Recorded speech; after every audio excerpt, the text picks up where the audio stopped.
people. I'm hoping this works. I'm really hoping this works. What's going on, guys? This is Pete from notpeteisip.com. This is Jersey to Vegas podcast, episode number 30. Happy New Year. That's kind of what we're gonna do today. Is we're gonna say Happy New Year to everybody. Happy New Year to anybody. And I'm streaming live on YouTube. Not sure if it's gonna work, but let me make sure that the recording is working because that's more important than the YouTube live because I could always do it again at another point. So if you jumped onto the stream, say what's up, and then if you want to jump off, please feel free to jump off. Let me get my notes. So we're going live with no edit, right? No edit. I'm going straight through this bad boy because it is Tuesday. So actually, the release is tomorrow, and I've been busy doing stuff, and we'll talk about that. And we'll move on from there. So happy New Year, everyone. I hope everyone's New Year and Christmas was great. Hopefully you guys got everything you wanted. Everything you wanted. For us, it was different for sure. I'd like to say that this Christmas didn't feel like Christmas. I guess from going from Jersey to Las Vegas and having the extra stuff that I used to do and the extra things that I used to do was not there. Oh, the bathroom's open. Look at that. It's Lubriderm. And sure, the gifts and the kids waking up was the best thing entire planet. With them waking up to the presents and the excitement that made Christmas, But then after that, what I usually do is I'd visit other people. I'd go to other people's houses. I'd see my parents, right? They'd come over, my brother, my cousins. It's just there's a whole lot of other things that we're missing this year, and I could say that was probably the hardest thing to deal with because that's what it didn't feel like. It didn't feel like Christmas to me. It didn't feel like the way it used to be, and I talked about that last week. Was trying to compare things the way it used to be, and it just that's how it used to be. And this year is just a whole new type of Christmas. And hopefully next year it'll be a little bit different. I'm sure it will, because I'll make sure that I make it that way and moving it forward rather than looking back to how it used to be. It did suck though, not gonna lie. It did suck on that part. But we had a great time. The kids had a great time, and after that's all you can ask for. The looks on their faces when they opened up each gift, and find out Santa Claus came, and Santa came, man. I'm really happy that he came by. He ate a cookie. We made cookies for him, and him or her, whatever you want, whatever pronoun you want to use. So I don't know what pronoun is Santa Claus these days. Is he anything? Because I know they want to fuck up all the races. Like he's all different races these days. There's Asian Santa, there's Black Santa, there's White Santa, there's Indian Santa. I was about to say Hindi Santa. But is it a he or she or a they? You let me know what type of Santa. What type of Santa do you believe in? Because mine's a he, she, I think. All right, I'm done. We're talking about New Year's. New Year's here, way different. I cut back on the alcohol, and I cut back. I had a drink, made a couple of drinks with my wife, more like prosecco, little rosé. It's not really going in hard when you have 3 bottles of fucking whiskey inside your cabinet. But I had some rosé, and that was really it. I didn't really go into it. Didn't go had like a drink, and that's kind of where I was at. But I did for the first time ever in a long time. I saw the ball drop. Yes, I wish I could play acoustics to make sure it goes. Yeah. You did a great job. Yeah, I did. Oh, wait, I got to pause. Forget it. Let's not go into sound effects. But I did see the ball drop. But it was the East Coast ball. So I live streamed New York. It was great because at 9:00 I watched the ball drop for the first time in the longest time, and I was awake for it. And then I went to sleep without feeling guilty that I didn't see the ball drop. So I saw the ball drop at 9 p.m. West Coast, but it was midnight. You guys, I watched the dudes kiss and the girls kiss on the camera, and then after that, I said, "Yeah, I'm going to bed." It was 9:40. and I went to bed and woke up the next day and kind of just carried on with the day. It was a fantastic New Year's, and for me, I like to talk about New Year's. Everyone makes their resolutions, right? Everyone goes into the whole New Year's resolution, and this is what I'm going to do this year, and here's my ridiculous amount of goals that I'm going to set for this new year. And I believe before you even start um, making goals, you should reflect, and look at what has 2021 brought to you. What has 2021 taught you? What lessons have you learned in the year that just passed? I feel like those are more important than setting new goals, because we could just cover it up and sugarcoat shit all day long. It's like, oh, well, I did this, this, and this, but I want to lose 25 pounds and that's going to make me feel better. False. It'll make you feel a little better. But if you're just sugarcoating the shit the lessons that you might have learned, in 2021, well, then I feel like those are the deeper issues that you should address. And we always go for the superficial one, right? Workout 7 days a week, 2 times a day, stretch all the time, no carbs till midnight. It's all shit like that that people always say. Versus, like, I was a hot mess and didn't have any great communication with my spouse pretty much the whole year. Maybe that's something you could improve on, or you didn't do something. I don't know. I don't know what it is you didn't do. For me, I have a list of things that I did not do, and I reflected on those things. And one of them was being a fucking negative Nancy dickhead piece of shit. And rightfully so, instead of looking at, hold on. I got a quote. Hold on. I actually just saw this half an hour ago. Let me pull it up. And it's something about the world. It's pretty good one. Where is it? Here goes one. Ready? Believe strongly that the world is on your side if you keep it true to what is best within you. Believe strongly that the world is on your side if you keep true to what is best within you. I always say the world was against me the whole year, probably 2 years. Fuck the world because the world fucked me. It's my favorite quote, right? And by reading that, that's kind of the direction that I have to move into, because I blame the world. I blame the world for everything that has happened. I didn't plan on any of this, whatever mosh that happened. I'm out here thousands of miles away from my family and friends, but I'm here for a reason.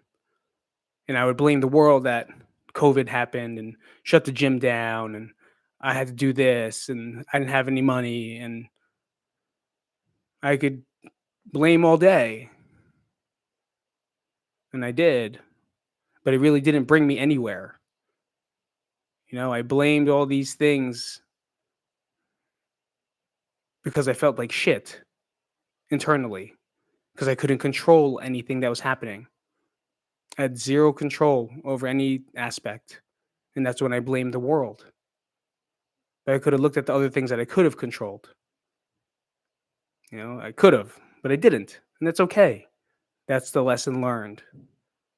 So, like, the lesson learned for me is I'm not blaming the world for anything. The reason I'm here, it's because of me. The reason that I'm doing these things is because it's me, not someone else. I feel like that was one thing that I read today that was like, man, that definitely that definitely kicks it in and kicks my face in pretty much. And I talk about, and if you haven't checked out the YouTube videos, I have a couple YouTube videos. I've been putting one out pretty much almost every day. Here and there. No, like, challenge or anything like that. I'm just trying to put more up just because I have things to talk about now, and I feel a little bit better talking about them. And I'm talking about my musts. I always say the should have, and I should myself to death, because I should have done this, or I should have done that, or I should have gone here, I should have gone this way, anything in my life is full of guilt because I love to should on myself. But instead of making shoulds, you should make musts. So when you go back to your goal list and your New Year's Eve resolutions, what are the things that you must do? Not I should do this. Like a lot of people are like, oh, I want to lose 25 pounds, and here's how I'm going to do it. I should work out. I should eat right. No, change your language. It's no longer a should. It's a must. I must work out 3 days per week and make them realistic. A lot of us go too big. You're like, I'm going to work out 7 days a week, 2 times a day. No, it's not going to work out that way. You're not going to do it. You're going to fall off just like everyone else does. And just like you probably did last year. Set realistic goals, make them harder later when you start getting steam or picking up steam. Start getting steam, start picking up steam. Put it down 3 days a week. That's it. 3 days a week is challenging enough for when you're doing 0 days a week. Right? Because you're always looking at the short-term goal. I want to lose this much in 30 days because these stupid fucking diet plans and these stupid challenges that these gyms put up. You're idiots. It doesn't work for the long term. We always talked about the longevity plan. What's your macro cycle? 3 days a week. I think you could do that. Even if it's fucking 3 days in a row. You did Friday, Saturday, Sunday because you can't do it during the week because you have work. And then you have to pick up your kids. Maybe it's not logical for you. But you could do Saturday, Sunday. Right? You could do them 3 days in a row. You're going to be fine. You don't need mobility. You don't have to fucking take a day off. 3 days in a row. Sometimes you can't get it in during the week, and that's an excuse for you. So why don't you try to find that smash piece right there? I don't know what that meant. No, zero idea what smash piece is. Just felt like saying it. But they have to be your musts. Like you must do that. Right? And then the same thing if with eating. A lot of you guys jump on diet plans that you cannot stick to. I'm gonna intermittent fast till midnight. And then I'm gonna eat at midnight. It's called a 24, 23 hour and 30-second fast and eat my calories in 30 seconds at midnight. It's ridiculous on what you guys do. How about you just eat more vegetables and drink more water? Get more sleep. I will guarantee you, if you get more sleep, you'll start losing weight. Simple as that. A lot of us don't sleep. You go to bed at weird times, you're on your phone jerking off, and then you wake up, and guess what's happening? You're jerking off on your phone, and then jerking off again later on. But you're not sleeping. You're not getting the rest your body needs.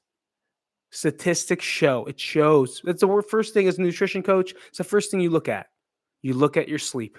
How are they sleeping? If you're not sleeping, well, then we have to adjust that first. That's the first adjustment. Not a macro. Not a macro. What's your sleep? You need to get rest. Otherwise, your body's not repairing itself. And those are the realistic goals. What's realistic to you? Can drinking water be a realistic goal? It sounds stupid, doesn't it? But I bet you don't even drink enough. And don't ask me how much. It's 3,000,000 gallons of water. Just kidding. Google it. Just Google it. Everyone's like, I don't know how much water. Yeah, you do. It's Google it. Google will tell you everything. That's how much water you should drink and just start drinking it. Eat more vegetables.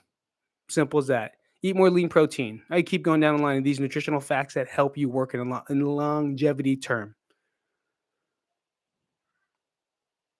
I'm not saying stay away from sugar, stay away from carbs because it's unrealistic. Most of us are not going to. What's the calories that you're taking in? Are you taking the calories that you need? And are they realistic calories? Do you even know what they are? You got to start finding out, right? And then they become a must. I must do this. I must do that. I must drink water. I must go to sleep at this time. And you do your best. And that's the key here. Everybody, peoples, is do your best. I'm not saying do it perfectly. I'm saying do your best because that's all you can do. And you'll know when you're not. You know when you're not feeling your best. And maybe you give yourself a day. Fuck it. It's not going to affect you in the long term as long as your mindset is in that same mindset. Most people crash and smash. They do it wrong and they try to go as perfectly as they can. to the point where the body and the mind and emotions start to give in.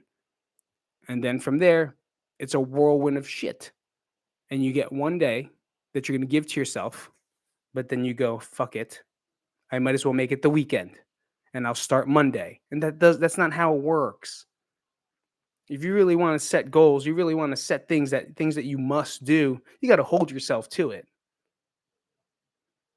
That's the only reason I think I do like challenges is because it holds you accountable to your own flaws. And we're all guilty of it. We're all guilty of doing it. Going too hard, too fast when we weren't even doing anything. And now we're out there fucking trying to be a bodybuilder, trying to look like a bodybuilder. It's impossible. It's impossible. Well, I'm not going to say impossible, but it's very difficult. I was going to say, if you do some gear, even if you did gear, which is steroids, you'd probably still be impossible for you to be that cheap in 30 days, honestly. You lose some weight, that's cool. But what happens when you're done with the challenge? What happens when you're done with your diet plan? What happens when you're done with that sheet you printed out on the internet? Now you're stuck. And then you go back to the same ways that you were. And then guess what happens? You're right at the beginning, if not heavier. So try to find something that is a little bit more long term and realistic to you. Personally, I said it before, I started fasting. That's it. I fast. I eat at like 11, 12 o'clock now. I don't know what I do. I think it's like 15 or 16, 15:9 or 16:8. So 16 hours of fasting and then 8 hours of food. And then I get in the calories that I know I need to. And why am I doing? Not to lose weight. I'm doing it because my body's full of fucking medication. And I'm dying slowly. And I don't want to. I want to be here. I want to hang out. So my goals have been changed. My goals are different. I don't give a shit about this and that. Yeah, I want to be lighter because I want to compete better in jiu-jitsu. And my knees are killing me, and my shoulder hurts, and I can't even fucking touch my toes sometimes. But I'm doing it for the longevity. I'm doing it because I want to live longer. I cut back on caffeine, I cut back on alcohol, I cut back on social media, and I cut back on my food. And it's a must. But here's the thing. I just got put on a new medication called Effixor. Effexor. I think it's Effexor. It's for anxiety because I feel like every time I go to sleep, I'm going to die. Every time I go to sleep, I'm going to die. That's what it feels like every night. And I couldn't control it anymore. So I told the psychiatrist, and she said, this is something that they've been trying to put me on for a while, but I keep saying no. They've been trying to put me on this medication for a while, but I keep saying no because I feel like I'm strong enough to fight it. But I'm learning that I'm not strong enough to fight it.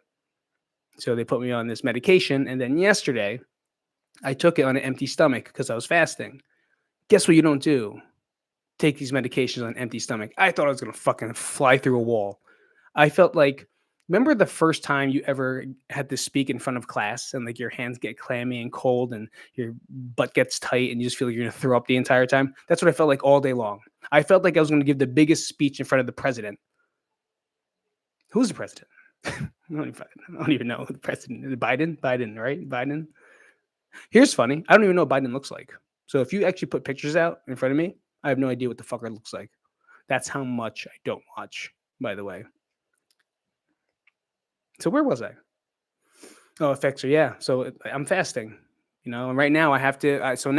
Today I made a shake, my kale smoothie. It's kale, banana, blueberries, water. I squeeze lemon into it, and then I throw a tablespoon of honey. That is I call it, I want my vitamins shake. No protein inside it, nothing of the sort. I'm just drinking it to be healthy because I want antioxidants. I want some veggies. I need some greens up in that bitch. And then I want it to taste good, so I put honey in it. Yeah, a sugar, right? People, why do you put honey inside it? Don't you really care about your insulin spikes? Shut up. Shut up. The whole thing is sugar if you break it down. Fructose, sucrose. It's all sugar at the end of the day. But it has the vitamin supply that I want. And that's why I drink it. And then after I drank it, I took the medication. And then today I less feel like I'm going to kill myself. Yesterday, different story. I didn't even sleep. I didn't even sleep last night. I couldn't. I was sitting in bed, just sitting there because I was wide awake and my heart was beating. Because it also mixes with another medication that I have called Geodon, and that mixture is not very well together. So they have to be perfectly separated because they can both fuck with your heart. See what I mean? Like I'm on these bullshit ass fucking medications that can kill me, but they're supposed to make me better. So for me to win in this 2022, I have to do whatever it takes to live longer. And I know diet is key.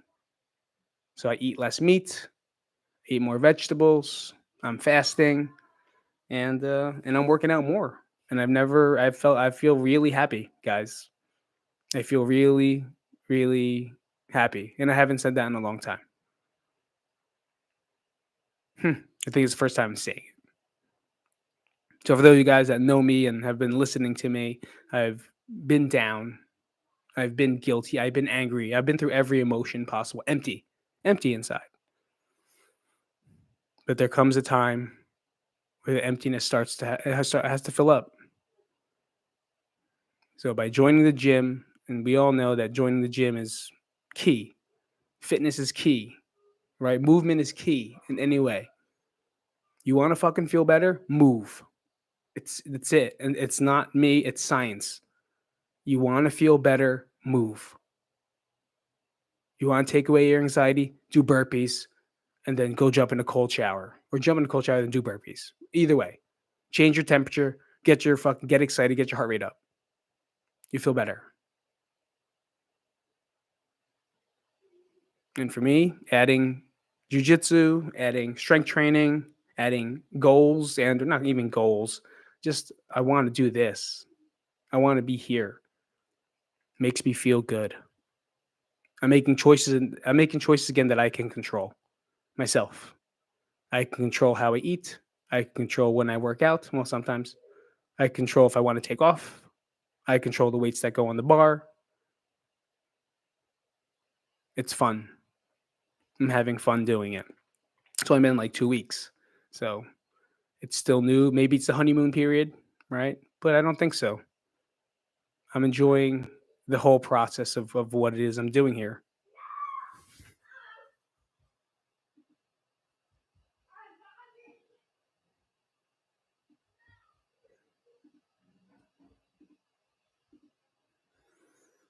I forgot the thing only goes up to 15 minutes on recording. So we shall see how we're going to do this one. We'll see. Whatever. It'll work out. And that's the mindset myself. It'll work out. I think the hardest thing for me is not being able to contribute to my family monetarily. And that, I talked about it in therapy. That's the hardest thing.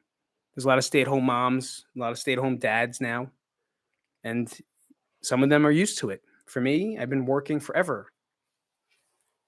A booger, a booger. I've been working forever, and I had the gym, and we supported the family, and and that was my role. Is it a masculine thing? I guess so. It's like the man takes care of the house type thing. It's ingrained in you. It's not like anything that I ever said. It's just a habit that I think just was developed. And then we were actually watching a couple videos on Nat's Instagram. We went to the archives. Archives. She made fun of me because it said archives. I thought it was archives, and then I realized it's archives. Archives on my mashed potatoes, and I got a lot of boogers today.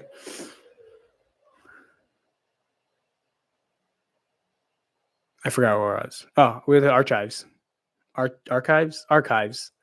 And Nat, we're looking at videos of Phoenix when he was 2 years old, 3 years old, 4 years old, just running around, eating from the high chair or the baby seats or playing with the dogs. And then little Sage, when she was one, like crawling around and first standing up. And it was very cool to see. But what I realized was Nat stayed home for a long time. She was at home taking care of the kids for a long time. And there's a period when she was doing it, she's telling me that she was depressed. She felt worthless, didn't feel good. And that's when she started working at Amazon and doing other things and going to school. because spending time with two children just by yourself becomes pretty, I don't know the word there. It gets pretty whatever. But what I do know is that I'm doing the best thing I can for what we have and what I'm capable of. So I'm trying to accept the fact that I am going to be a stay-at-home dad that is not going to be contributing much except for Patreon. I can't, because I'm not going to put if you put the children or child into daycare, it's going to be the same amount of money that I'll be making here anyway if I got a job. So it's like, sit back, know your role, and ride it out for the next couple years, because it'll change. Another person that I texted, I was having trouble accepting this. He was like, "It's not forever. Just remember that. You being home is not forever." And it was a little, it was a little, I don't know the word, better feeling. It was a little more comforting to hear that I can probably change later on in life. Because for me, whoops.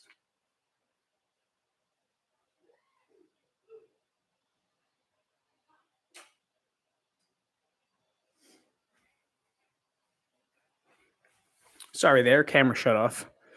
Because for me, everything's forever. And learning that nothing is forever is something that I have to practice as well.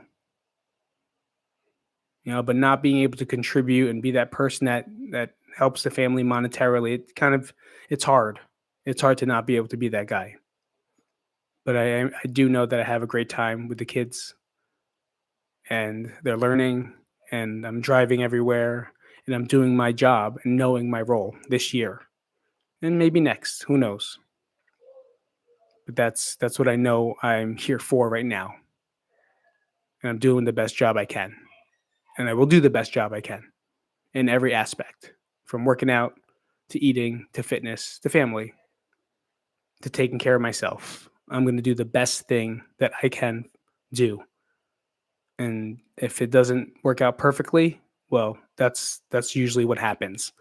And learning how to cope and deal with that is the next line of defense, I guess you could say. So I think that's it. That's all I want to cover today. My mentality, I'm good. A happy new year to everybody. Thank you so much. And I've been shouting a lot of people out on YouTube, and I want to shout out everyone that has just been listening to the podcast. And hopefully we'll be here on the ride of recovery, because I'm feeling good, and I don't think it's going to change. I think we found the right combo of medications. I found the right lifestyle. I found the right things to do. And I think I'm moving in the right direction. There's no right direction, but I think I'm moving in the direction that will help me the best. And the last thing I want to say is that we have a choice. We have a choice in everything we do. Okay. Past 2 years, I chose to blame things. I chose to fall into the trap. I chose to believe the things that were told to me, because it's new to me. All those diagnoses were new to me. I didn't understand it. But what I really didn't understand is, how did I live my life before that, before being told I was the diagnosis? How come I survived all those years and now I can't survive this year? That's what made me change the most. So I choose to feel better. I'm making the choices that will make me feel better. I'm making the choices that will make me rise above everything I can, because I know I can. And I know you can too. All right, guys. So I'll see you later. This is Pete from Jersey to Vegas podcast.com. That's not a website. Definitely not. And I don't have a website anymore because I couldn't afford to keep it open. So if you guys want to, go to patreon.com/Jersey to Vegas. And if you want to contribute, do so. But I cannot afford here's the things I can't afford anymore. I can't afford the t-shirt shop and the website, because I can't expend money that is not coming in, especially right now. So if you want, I'm here on YouTube all the time, and that's where I'm going to be. So youtube.com/Pete Isip. And of course, the podcast, Jersey to Vegas, is the podcast. You can check it out on Spotify, iTunes, and everywhere else that you watch them. All right, guys, this is Pete from episode number 30. I will see you guys later. Peace out, Cub Scouts. And it was great talking to you guys live. And it was great talking to you guys on today's podcast. Peace out. I shut that down. Now I gotta go live now. I just hold on. If I stop. Cool. This one and stream.